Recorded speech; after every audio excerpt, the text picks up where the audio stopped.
હા ક્યારનો ફોન કર્યો છે. આખા ગામનું ટ્રાફિક અમારે દામિનીને જ નડે. કોણ જાણે હું લઈને આવશે. ભલાલદેવનો રથ લઈને આવતી હશે હું. હાય આવો દામિની. ભલાલદેવ રથ લઈને નીકળે ને એટલે ટ્રાફિક બહુ નડે. તને ટ્રાફિક નડ્યું તું? હા તો હું રથ જ લઈને નીકળીને. આ BRTS માં આવું તો એ રથ જ કહેવાય ને. લાલ કલરનો રથ નહીં થઈ હું કેટલી ગળદી ગીચો ગીચ બધા ભર્યા હતા એમાં તો. તે પણ દેવાંગકુમારને કહેવાય ને મૂકી જાય. ક્યાં ગયા તા ઈ? હવે શું તંબુરો મૂકવા આવતા હતા? એની માને મૂકવા તો બહુ જાય છે. હે માં છે ને. હા એ વાત સાચી. માં અને બાયડીમાં આટલો ફરક રાખે છે ને એ જ વાંધો છે. એ બધી વાત હું શું કહું છું, આ તારા ભાઈને મેં પીઝાના રોટલા લેવા મોકલો છે. પિઝાનો રોટલો? વાહ, તમે બનાવવાના છો? મને ક્યાં પીઝા બનાવતા આવડે જ છે, પણ મને તો તારા હાથના પીઝા ભાવે છે. બસ એટલે જ આપણે 3 પૂરતા જ બનાવવાના. ક્યાં કોઈ ચોથો માણસ છે? હે મમ્મી, આ વાત તો ખોટી કહેવાય ને. હું અહીંયા આરામ કરવા આવું છું અને તમે મારી પાસે અહીંયા રસોઈ બનાવડાવો છો. શ્યામ તાર હારાન ઘરે જઈને તો બધું કરસ, અહીંયા કેમ વાંધો આવે? તો ક્યાં જાઉં? એ સાસરિયું છે ને, આ પિયર છે. અહીંયા તો માણસ આરામ કરવા આવે ને, માના ઘરે આરામ કરવા આવે. ક્યાંય સાંભળ્યું છે કે સાસરીમાં આરામ કરવા માટે? બસ પ્રવચન મૈયા બસ. આજે એક દિવસ પીઝા બનાવી દે, પછી હું બધું કરાવડાવી નાખીશ. આ શાંતા માસી ત્યાં કામવાળી આવે છે ને, આપણે બોલાવી લેવું. પણ મારે તને અહીંયા ગુડવા હાટું કંઈક બાનું તો કાઢવું પડે કે નહીં? એટલે મેં કીધું કે આજ મારે પીઝા ખાવા છે તેને બોલાય. સમજતી નથી તું. પણ બાનું કાઢવાની શું જરૂર છે? હવે મારે મારા ઘરે આવવા માટે બાના કાઢવા પડે? નથી ગોઠતું તારા ભાઈને. તું અહીંયા આવી છો ને એને નથી ગોઠતું. મેઇન વાંધો ઈ છે. લે બોલો, એના માટે ક્યારથી હું પારકી થઈ ગઈ? એને આવું બધું બોલવાની શું જરૂર છે? એને શું વાંધો છે હું અહીંયા આવું તો? ઈ એમ કહે છે કે દેવાંગકુમાર એને વારંવાર મળે ને ત્યારે એમ કહે છે કે અહીંયા ન બોલાવતા આ જ બધો પેટનો દુખાવો છે ને. અરે પણ એને આ બધું વહીવટ કરવાની જરૂરત શું છે? જો હું છે ને સમજાવી દઈશ. એ સમજાવવા વાળી, હું તારા સ્વભાવને બહુ સારી રીતે ઓળખું છું. આપણે ધીંગાણું નથી કરવાનું. આ ધીંગાણું તમારા બે ભાઈ બહેન વચ્ચે થાય ને એટલે આ વાત ઉડતી ક્યાં જાય? વિદેશમાં તારા બાપા પાસે. હું ના પાડી દઈશ કે પપ્પાને કઈ ના કહે. અને તું ના પાડી દઈશ ને નહીં કે એમ? તો મારા ભાઈને કઈ કહેવાનું નહીં. તમને ખબર છે ને કે ભાઈની આ વાત તદ્દન ખોટી છે. અરે મને ખબર છે આ વાત તદ્દન ખોટી છે, પણ વાત કરવાના 2 તરીકા હોય. એક તો એકદમ શાંતિથી કે ભાઈ આ ઘરમાં મેં થાપા માર્યા, એનો મતલબ એમ તો નથી ને કે આ ઘર છોડીને હું દૂર જતી રહું. એની સાથે આમ વાત કરાય? ન કરાય, ન સમજે તો એની સાથે એમ વાત ના કરાય. ક્યાં ઘરમાં ત્યાં આવવાની મને કેમ ના પાડી દેવાનું કે તારે નહીં સાંભળવાનું આમ તેમ ફલાણું ઢીકડું. 1 મિનિટ, પપ્પાને ફોન કરી દેશે એટલે હવે પપ્પાને વાંધો છે હું આ ઘરમાં આવું તો? તને ખબર છે ને કે તારા પપ્પા કથાઓ બધી બહુ સાંભળે. માં દીકરીનું ઘર ભંગવે છે, દીકરી તો સાસરે જ શોભે, દુઃખ હોય કે સુખ હોય દીકરીને તો સાસરે જ રહેવું જોઈએ. આ બધી વાત તારા બાપાના મગજમાં ઠસો ઠસ ભરી ગઈ છે. બોલો, હા મારા ઘરે હું બાંધીને અહીંયા આવું છું કે મારે મારા માના ઘરે જવાનું છે, મારા મમ્મીએ મને બોલાવ્યા છે અને આ ઘરે આવું તો કોઈને ગાંઠતું તો છે ને. આ ભાઈને વાંધો છે, પપ્પાને વાંધો છે, તમે મને તો નથી ને. તારે બસ મારું હસતું મોઢું જોવાનું અને સીધું દોડીને અહીંયા વહી આવવાનું. બાકી બધાયને હું સંભાળીશ. હા ભાઈને તો કેવું તો પડશે જ કે તારે છે ને મારો વહીવટ નથી કરવાનો. વહીવટની દીકરી શાંતિથી કે જે નતર આ પાછું મોટું અહીંયા યુદ્ધ ખેલા હે. હા હવે શાંતિથી જ કહીશ. મને કઈ બાંધવાનો એવો શોખ નથી. તમે જોઈ ક્યારે હું બાંધું? હા હું દિવાળીએ તને કેટલા પૈસા આપ્યા? સાચું કહું કે ખોટું? તે તારી માથી તારે હું કેમ છુપાવું છે? જેવું એ સાચું જ કહેવાનું હોય ને. હા બધાને તો મેં એમ કીધું છે કે મારા સાસુને હું પગે લાગી હતી ને તો મને 2500 રૂપિયા આપ્યા હતા. 500 રૂપિયા આપ્યા હતા. બહુ જીવની ટૂંકી તારી હાવ. એને ક્યાં અહીંથી બધું આમ છોડે, નતર કઈ ભગવાનના ઘરે જાય ને બધું બાંધીને લઈ જાય. આ 500 રૂપિયા આપ્યા ને એમાંથી 200 રૂપિયા તો પાછા મારા નણંદના હાથમાં મારે આપવા પડ્યા, એટલે વાહ 300 રૂપિયા જ વધ્યા. તો 300 એને પાછા દઈ દેવા તો લ્યો રાખો. બીજી વાર નણંદ આવે બહુ એના હાથમાં દેજો અને હો છોકરાના હાથમાં દેજો. હતો ઈ નહીં તાઈ હું એટલે તો રૂપિયા લેતાય તે શરમ આવે મને. આ કાંઈક તો વહુના હાથમાં હરખા પૈસા દેવાય ને. મેં નાત પાડી તાર બાપાને, હક પણ જ નથી કરાવવું. જવા દ્યો હવે. તું રૂપાળો છોકરો જઈને મંડી ગઈ હતી. હવે રેડું તો નાખો માં. પિઝા ખાવા છે ને, તૈયારી કરવા દ્યો. સામાન છે કે નહીં જોઈ આવ. ઘટતું એ ઓલાને ફોન કરી દેજે એટલે આપી જાય.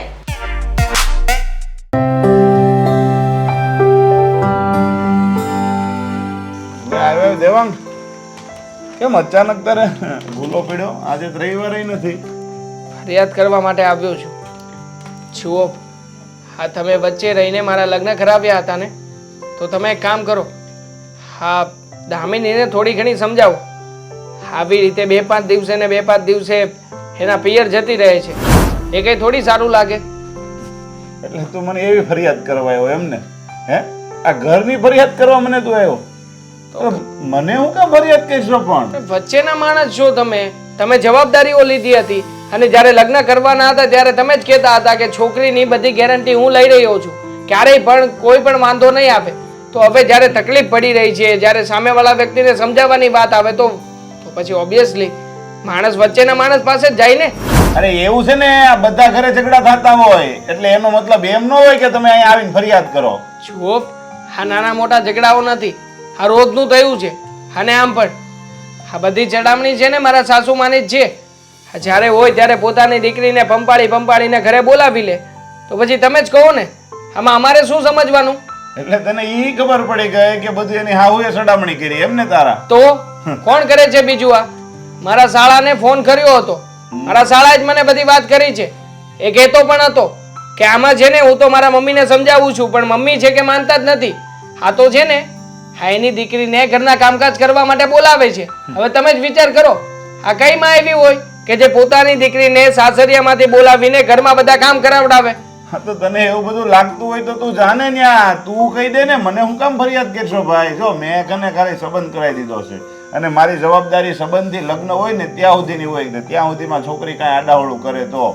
બાકી પછી લગ્ન થઈ જાય પછી તમારી ઘરે તમારી મમ્મી કાંઈ કહે એટલે એ બે એકાબીજા બાંધે તો હું તમારી મમ્મી મને ફરિયાદ કરવા આવે, તમારી હાહુ મને ફરિયાદ કરવા આવે, તો મારે એમ જ રહેવું? અમારે ધંધો ક્યારે કરવો? ક્યારેય ઝઘડો થયો નથી અમારા ઘરમાં. હા હા, મમ્મીનો કે મારી પત્નીનો કોઈ દિવસ ઝઘડાનું કારણ પણ આવ્યું નથી સામે. એટલે છે ને તમે આ બધી બાબતો રહેવા જ દો. આ સાચું કહું ને તો તમે છે ને મને ફસાવી દીધો છે આવી રીતના આવા લોકોની સાથે. વાહ, જો તું આવું વિચારશો ને તો હું તને એક વાત કહી દઉં, સાંભળ. આવી રીતના તું ફરિયાદ મને કહીશો ને હું ન્યા કરું, એ પાછા મને કે હું તને કરું. જો આવી રીતના બધાય ફરિયાદ કરવા માંડશે ને તો કાલ સવારે કોઈ સંબંધની વાત નહીં અટકાવે, બધાય વાંઢા રહે. તો નો જ ચલાવવી જોઈએ. જો આપણામાં તાકાત ના હોય ને કે સાચા વ્યક્તિને સાચું કહી શકીએ તો કોઈના સંબંધ ના કરાવડાવાય. હકીકતમાં સંબંધ કરાવીને હેરાન કરી નાખ્યો છે મને. હા, મારી પત્ની છે જે 2 દિવસ મારી સાથે રહે છે અને અઠવાડિયામાં બીજા 5 દિવસ તો મારા સાસુમાની સાથે રહે છે. હવે તમે જ કહો ને, આ ઘરમાં એ જ્યારે આવે ત્યારે ઝઘડા ના કરો તો શું કરું બીજું હું? આ તો તમારી ઘરે ઝઘડા હાલતા હોય તો ત્યાં વહી જતી હોય, એમાં એ બિસાડીનો કઈ વાંક ન હોય. કોઈ ઝઘડા નથી ચાલતા. આ કોઈના કોઈ બાને મારા સાસુમાં બોલાવે છે, વારા ઘડીએ ફોન કરે છે કે બટા આવતી રહેજે અહીંયા, હવે અહીંયા આવજે, અમે કઈક પ્રોગ્રામ બનાવ્યો છે. અને ઘણી વખત તો કોઈ પણ કારણ વગર ના બોલાવી લે છે. એનું શું કરવાનું અમારે? જો હું રાધીબેન ને સારી રીતે ઓળખું છું, એમ જો તું જે એની ખોદણી કરશો ને એ પ્રમાણે તો એ છે જ નહીં. કારણ કે અમારે એની હારે ઘણા સંબંધ છે, તમારી હારે તો સંબંધ ઓછા સમય થયા છે. હા, હવે તો તમે હાથ ઊંચા જ કરી લેશો ને, કારણ કે રાધીબેન ને સાચું કહેવાની તાકાત જ નથી તમારામાં. અને એટલા માટે તો તમે લોકો પણ આ વાતમાં પડવા નથી માંગતા. હવે તમે લોકો પણ દૂર થઈ રહ્યા છો. તારામાં તાકાત હોય તો કહી દે ને ભાઈ, તો તું કામ અહીંયા ફરિયાદ કરવા આવ્યો? એટલો બધો જોરથી ઉલેડશો તે? હું જમાઈ છું. આ જમાઈ જઈને સાચી વાતો કરી દે છે ને તો આખા ગામમાં મારા સાસુમાં મને જ વગોવશે. એટલા માટે નથી જતો ડાયરેક્ટ. અને તમને વાત કરી રહ્યો છું કે અમુક વાતો એવી હોય કે જે વચ્ચેના માણસ હોય ને એ વાત કરી શકે, બીજા ના કરી શકે. ભાઈ હું નહીં કરું. જો મેં પહેલા ચોખવટ કરી હતી, તારા મમ્મીને ચોખવટ કરી હતી કે ભાઈ હું જવાબદારી લઉં છું. એનો મતલબ એ નહીં કે તમે નાની વાતમાં મારી પાસે આવશો અને મને ફરિયાદ કરશો અને હું એનું સોલ્યુશન લાવીશ. મારા મમ્મી ક્યારે આવ્યા તમારી પાસે કેશો? અરે પહેલા લગ્ન પહેલા આવ્યા હતા ત્યારે બધી વાત કરતા હતા ને ત્યારે મેં એને કીધું હતું કે ભાઈ હું જવાબદારી લે, બહુ મને કહેતા હતા. ત્યારે જ મને ડાઉટ લાગ્યો તમારી ઉપર, કારણ કે જે માણસ છે ને એનો ફોલ્ટ હોય ને એટલે એ બહુ સારો થવા કરે, સમજો. એટલે તારા અમારો વાંક છે. તમારી વાત હું સમજી ગયો કે તમારી વાતમાં આવીને મેં લગ્ન કર્યા, વાંધો નહીં. મારા સાસુમાની સાથે હું જ વાત કરી લઈશ. હા, તો પછી ન્યા કરી લે ને. ખોટો મને હું કામ અહીં તું બતાવે છે? મારું કામ કરવા દે ને મને. ખરો તમે તમારું કામ કરો.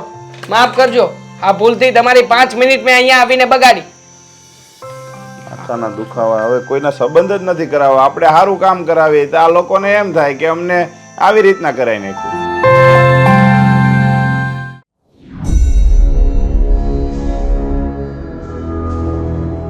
જય શ્રી કૃષ્ણ મમ્મી. જય શ્રી કૃષ્ણ. અ, પાણી છે? લઈ આવું? હા, ના ના, પાણીની જરૂર નથી. દામિની ક્યાં છે? દામિનીને તેડવા માટે જ આવ્યો છું. ફોન આવ્યો તો દામિનીનો કે મને લઈ જાઓ? નહીં, પણ મેં એને 4-5 ફોન કર્યા હતા. એણે મારો એક પણ ફોન નથી ઉચક્યો. કામમાં હશે તો નહીં ઉપાડ્યો હોય ફોન. અને એણે ફોન નથી કર્યો તો પછી તમારે લેવા આવવાની કઈ જરૂર હતી? હા, મમ્મી, તમે જાણો છો ને કે મારા ઘરે મારા મમ્મી બીમાર રહે છે. એમનાથી કોઈ કામકાજ નથી થતું અને એટલા માટે જ લેવા આવ્યો છું. આ દામિની છેલ્લા 3 દિવસથી અહીંયા આવીને પડી છે, તો આ થોડી સારું લાગે. શું સારું લાગે શું સારું ન લાગે એ તમે મને શીખવાડશો. મારા દીકરા અશોકને તમે જેમ કહેશો ને એમ કદાચ એ સાંભળી લેશે, પણ હું 1%નું નહીં સાંભળો જમાઈ. તમે દીકરો છો તો દીકરો બનીને રહેશો તો વધારે મજા આવશે. અને આ બાય ધ વે દામિની અત્યારે ઘરે નથી, એ મૂવી જોવા માટે ગઈ છે. મૂવી જોવા માટે? મારા ઘરે મારા મમ્મીની તબિયત ખરાબ છે અને એને અહીંયા આવીને જલસા કરવા છે. આમ થોડી ચાલતું હશે મમ્મી. તમારા ઘરે તો જલસા થતા નથી ને એને, એટલે પછી મારી દીકરીને અહીંયા જ બોલાવીને મારે જલસા કરાવવા પડે. પણ અમે લોકો ક્યાં ના પાડીએ છીએ? હા, અઠવાડિયે એકાદી વાર બહાર લઈ જાઉં છું. હરવા ફરવાનો એને શોખ છે તો એ શોખ પૂરા કરું છું. બીજું તો શું કરી શકું? જોયું હો, તમારા ઘરમાં કઈ રીતે મારી દીકરીના શોખ પૂરા થાય છે ને એ બધું જોયું. અને આમ પણ મારી દીકરી અત્યારે મારા ઘરે છે અને મારા પૈસા ઉપર લીલા લેર કરે છે. મેં તમારી પાસેથી રૂપિયા તો નથી મંગાવ્યા ને, તો પછી જીવવા દો ને એની જિંદગી એના હિસાબે. વાત રૂપિયાની કે પૈસાની નથી. વાત એ બાબતની છે કે તમારી દીકરી લગ્ન કરીને અમારા ઘરમાં આવી ગઈ છે. હા તો શું છે? તો એને તમારા રીત રિવાજ ભૂલી જવા જોઈએ ને અમારા પ્રમાણે સેટ થવું જોઈએ ને. તો તમારી ભૂલ થાય છે. મારી દીકરી તમારા ઘરના રીત રિવાજને નહીં અપનાવી શકે, કારણ કે તમે કેવી જિંદગી જીવો છો એ તમને પોતાને ખબર છે. અરે દિવાળી અને 7મ 8મ ઉપર કપડાં લેવાના, એ પછી કપડાં નહીં લેવાના, આવો તો ક્યાંનો ન્યાય છે?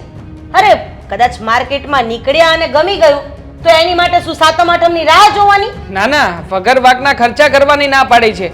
બાકી કોઈ વસ્તુ ગમતી હોય ને ના લેવાની એવી ક્યારેય અમે ના નથી પાડી. અને આમ પણ હા, તમારી દીકરી જો આ ઘરમાં આવીને આવી બધી ફરિયાદો કરતી હોય ને તો ખોટી છે તમારી દીકરી. અમે કોઈ આવી પાબંદી નથી રાખી એની ઉપર. ખબર છે, ખબર છે, બધી જ મને ખબર છે કે તમારા ઘરમાં કેટલી પાબંદી છે, શું છે શું નહીં, બધી જ ખબર છે. અરે ક્યારેક ક્યારેક મારી દીકરીથી રસોઈમાં 2 વાટકા વધારે ભાત થઈ જાય તો શું વાંધો છે? થાય, માણસની ભૂલ થાય, પણ એનો મતલબ એ તો નથી ને કે તમારા ઘરમાં જેટલા હોય એટલા બધા જ મારી દીકરીને શિખામણ આપવા માંડે. હશે, અમારા લોકોથી પણ ક્યારેક ક્યારેક કોઈ નાની મોટી ભૂલ થઈ હશે, પણ જુઓ અત્યારે દામિનીને તેડવા માટે આવ્યો છું. નહીં આવે દામિની, એ પિક્ચર જોવા ગઈ છે અને ત્યાંથી એની એક ફ્રેન્ડની બર્થડેમાં પણ જવાની છે, એટલે આવતા આવતા લગભગ 10-11 તો વાગી જ જશે. તો પછી એક કામ કરીએ, આ સમાજના 2-5 માણસોને બોલાવી લઈએ અને બેસીને બધી વાતચીત કરી જ લઈએ, કારણ કે આમાં તો દર વખતે અમારે જ નમવાનું થાય છે મમ્મી. આવું થોડી ચાલતું હોય. એટલે તમારો કહેવાનો મતલબ એમ છે કે તમને નમવું પડે છે, તકલીફ થાય છે. હા, અમુક મુદ્દાનું સોલ્યુશન આવવું જરૂરી છે. દર વખતે તમારી દીકરી 2-5 દિવસે ને 2-5 દિવસે અહીંયા રહે ને એ અમને જરાય નથી ગમતું. જુઓ 1 મિનિટ, હા મારું ઘર છે ને, મારા જ ઘરમાં તમે ઊંચા અવાજે વાત કરી રહ્યા છો. તમે મારા દીકરા અશોક સાથે વાત નથી કરતા કે માથું હલાવીને તમારી હામાં હા મેળવશે. ન પોસાય ને તો છૂટું કરી નાખો, તોડી નાખો આ સંબંધને. બાકી તમે જેમ કહેશો ને એમ ક્યારેય નહીં થાય. અને હા, માન મર્યાદા વગર મારી સાથે તો વાત કરતા જ નહીં, નહીંતર હું ભૂલી જઈશ કે તમે મારા કુમાર છો. એ તો તમે ભૂલી જ ગયા છો ને મમ્મી. હા, કુમારને કુમાર તરીકે ક્યારેય રાખ્યા જ નથી. હા, દીકરીના નોકર બનાવીને તો રાખી રહ્યા છો અને વાત કરો છો કે કુમાર છો એ ભૂલી જઈશ. કંઈ વાંધો નહીં. હા, તમે કહો છો ને કે છૂટું કરી દઈશું. હું ખરે મારા મમ્મી સાથે વાતચીત કરી લઈશ. અમે 2-5 માણસોને લઈને આવી જઈશું. હા તો કંઈ વાંધો નહીં, તોડી જ નાખવો છે સંબંધ. જો તમને ન પડી હોય ને તો અમારે આવો ખોટો સંબંધ દેખાડવાની કોઈ જરૂર છે જ નહીં. બરાબર છે.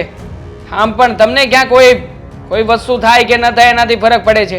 તમને તો તમે જે વસ્તુ સમજીને બેઠા છો, જે તમને તમારી દીકરીએ વાત કરી છે એ જ સાચી લાગે છે ને, અને એ જ પ્રમાણે રાખવા માંગો છો. અરે મારી દીકરીના છે ને મેં લગ્ન કરાવ્યા છે, વેચી નથી દીધી. એટલે મારી દીકરીને મન ફાવે ને ત્યારે અહીંયા આવશે, રહેશે. તમને પોસાય તો ઠીક છે ને, તો કંઈ વાંધો નહીં, તમે જઈ શકો છો.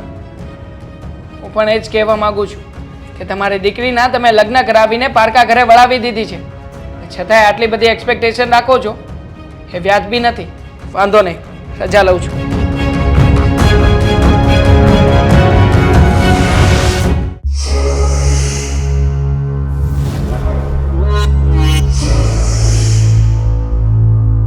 આવી ગયો દીકરા?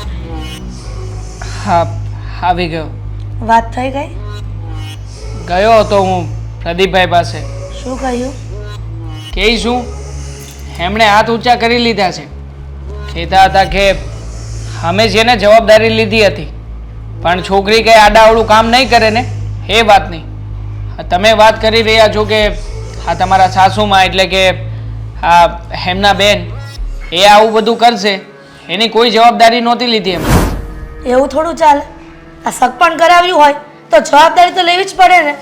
હવે આવી રીતના સગપણ કરાવશે અને લોકોના છૂટું થશે ને તો કોઈ પ્રદીપભાઈ પર વિશ્વાસ નહીં કરે. આમ થાય કોઈ નહીં કરે. મેં તો એમને શાંતિથી જ વાત કરી હતી પણ એ તો ઉગ્ર થઈ ગયા અને કહેવા લાગ્યા કે આ તમારા એકનો સંબંધ નથી કરાવ્યો, ઘણા બધા લોકોના સંબંધ કરાવ્યા છે, ક્યારેય કોઈના તરફથી ફરિયાદ નથી આપી. હવે મેં કહ્યું કે નહીં આવી હોય કોઈની ફરિયાદ તો એનો મતલબ એ તો નથી ને કે અમે લોકો જે રીતના હેરાન થઈ રહ્યા છીએ એ વાત ખોટી છે. તો શું કરવાનું થાય છે હવે? તારા શાળા સાથે વાત કરી? જુઓ, પ્રદીપભાઈએ જ કહ્યું હતું કે તમે તમારા સાસુમાને મળીને ડાયરેક્ટ વાત કરી લો. પછી ગયો હતો સાસુમા પાસે, ત્યાં તો અલગ જ નજારો છે સાવ. કેમ અલગ નજારો એટલે? શું કહેવા માંગે છે? મારા સાસુમાએ ના પાડી છે. એમણે કહ્યું છે કે એમને આ વાતથી કોઈ ફરક નથી પડવાનો. અને આ મેં કહ્યું કે દામિની સાથે મળવું છે, એની સાથે વાતચીત કરાવો. તો દામિની તો ત્યાં હાજર જ નહોતી. કેમ? એ તો મૂવી જોવા ગઈ હતી. આપણે અહીંયા શું કરીએ છીએ શું નહીં, આપણા મા દીકરાની શું હાલત હશે એ તો વાત દૂર રહી, એને તો એના મોજ શોખની જ પડી છે. અને આમ પણ હા એના મમ્મી છે ને આવા ખર્ચાઓ કરી કરીને એક નોકરાણી બનાવીને બેઠા છે એને. બસ હા દામિની રાંધે અને એ બેઠા બેઠા ખાય. અને મમ્મી વાત તો એવી પણ સાંભળવા મળી છે કઈ? કે આ મારા શાળા છે ને એમના પત્ની પિયર જતા રહ્યા છે, એનું પણ કારણ મારા સાસુમાં જ છે. હદ થાય છે તારી સાસુની. દીકરી અહીંયા સાસરામાં આટલી બધી સુખી છે છતાં પણ આ વારંવાર તેડાવીને દીકરીનું ઘર ભાંગવા ઊભા થયા છે. શું મળતું હશે આ લોકોને? કંઈ નથી મળતું, છતાં પણ મોજ મજા કરવી છે એમને. બસ પોતાની દીકરીને પોતાના હાથ નીચે રાખવી છે. મેં કહ્યું કે અમે સમાજના 5 માણસોને ભેગા કરીશું અને ભેગા કરીને મીટિંગ પણ કરીશું. તો એમણે કહ્યું કે જે કરવું એ કરી લેજો, અમને કાંઈ ફરક નથી પડતો. અને આમ પણ હા તમે જેને મારી છોકરીને છૂટું આપી દો, આ છૂટા આપી દઈશો એટલે તમે છૂટા અને અમે છૂટા. દેવાંગ, આ તો તારી સાસુની હદ થાય છે હો. લગ્ન કાંઈ ઢીંગલા ઢીંગલીના ખેલ નથી કે રમીને મૂકી દો. તારા સાસુ સાથે મને એવું લાગે છે મારે વાત કરવી પડશે. શું વાત કરીને ફાયદો છે? અમારા સાસુમાં સાથે મારા સસરા પણ નથી ટક્યા, એ પણ એમને છોડીને જતા રહ્યા છે. હવે આટલું ડેન્જર કોઈ વ્યક્તિ હોય એમની સામે તમે વાત કરો કે હું વાત કરું છું, કોઈ ફરક નથી પડવાનો. પણ બેટા ખબર છે આ એકવાર છૂટું થાય ને એટલે અલગ મલગની વાતો કરે બધા. સારું પણ નહીં આ બધું છૂટું થાય બધું. તું રહેવા દે ને, ચિંતા કરમાં. હું કોઈકને ને કોઈકને વાત કરીશ જ. ભલે મારું અપમાન કરશે ને તારી સાસુ તો હું સહન કરી લઈશ, પણ મારા દીકરાનું ઘર ભાંગે ને એવું ક્યારેય નહીં વિચારું. મમ્મી મારા સાસરિયામાં એક જ વ્યક્તિ સારો છે અને એ છે મારો સાળો. પણ એ બિચારાનું ઘરમાં કંઈ આવતું નથી, કોઈ એમની વાત માનતું નથી. હા બસ એ જ બાબતે આપણે લોકો હેરાન થઈ રહ્યા છીએ. આ દીકરીઓના ઘર ભાંગે ને એમાં મોટામાં મોટો હાથ એના માનો હોય છે. ખબર નથી પડતી કે આમ દીકરીઓ સાસરે જાય ને પછી દીકરીના સાસરાવાળાને ત્યાં દખલગીરી ન કરવી જોઈએ, પણ સમજતા જ નથી. હા નવા નવા લગ્ન થાય તો માયનું કે આ સાસરિયામાં સેટ ન થાય તો વારંવાર પિયર જાય. પણ આ થોડોક સમય થઈ જાય બધી છોકરીઓને એડજસ્ટમેન્ટ કરવું પડે છે. પણ આ વારંવાર આ દીકરીઓને તેડાવીને ઘર ભાંગવાના પર આવી જાય એ સારું નહીં દીકરા. એને કોઈ ફરક નથી પડતો, ઘર ભાંગતું હોય કે ઘર રહેતું હોય. એમને તો બસ હા એમના ઘરમાંથી એમની વહુ ગઈ છે અને પોતાને કામ ના કરવું પડે ને એટલે પોતાની દીકરીને ઘરે બોલાવી લીધી પણ છે. કામના માટે કઈ દીકરીઓને વારંવાર ઘરે બોલાવવામાં કઈ ફાયદો નથી. એને દેખાઈ રહ્યો છે તો એમાં તમે કે હું આપણે શું કરી શકીએ? સમજાવવાનો પ્રયત્ન કરી શકીએ. જુઓ હું છે ને એક કામ કરું છું, હા ગમે ત્યાંથી મારા સસરાનો કોન્ટેક્ટ કરવાની કોશિશ કરું છું. જો મારા સસરા આવીને એમને સમજાવશે ને તો જ કંઈક થશે. હું મારી રીતે પ્રયત્ન કરું છું, તમે ચિંતા નહીં કરતા. ઠીક છે.